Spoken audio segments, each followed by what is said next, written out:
Hello ನಮಸ್ಕಾರ, ನೀವು ನೋಡ್ತಾ ಇದ್ದೀರಾ ನ್ಯೂಸ್ ಫಸ್ಟ್. ನಾನು ರಕ್ಷತ್ ಶೆಟ್ಟಿ. ಈಗ ಹೆಡ್ಲೈನ್ಸ್. ಲಾಂಗ್ ಹಿಡಿದು ರೀಲ್ಸ್ ಶೇರ್ ಮಾಡಿದ ಪ್ರಕರಣ, ರಜತ್ ಮತ್ತು ವಿನಯ್ಗೆ ನೋಟಿಸ್ ಕೊಟ್ಟ ಪೊಲೀಸರು. ಪತಿ ರಜತ್ ಬದಲು ವಿಚಾರಣೆಗೆ ಹಾಜರಾದ ಪತ್ನಿ ಅಕ್ಷಿತಾ. ವಿನಯರಿಂದ ಪತ್ರ ಬರೆದು ಸ್ಪಷ್ಟನೆ.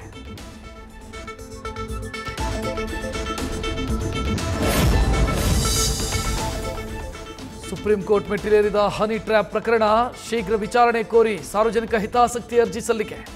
ನಾಳೆ ಪ್ರಕರಣದ ವಿಚಾರಣೆ ಕೈಗೆತ್ತಿಕೊಳ್ಳೋ ಸಾಧ್ಯತೆ.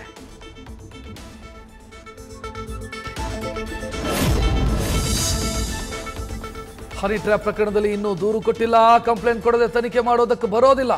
ಗೃಹ ಸಚಿವ ಪರಮೇಶ್ವರ್ ಪ್ರತಿಕ್ರಿಯೆ.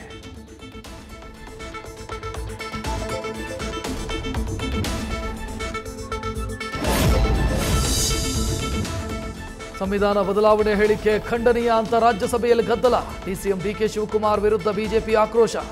ನಾನು ಆ ರೀತಿ ಹೇಳಿಕೆಯನ್ನೇ ಕೊಟ್ಟಿಲ್ಲ, ಬಿಜೆಪಿಯವರದು ರಾಜಕೀಯ ಅಂತ ಡಿಕೆಶಿ ಸ್ಪಷ್ಟನೆ.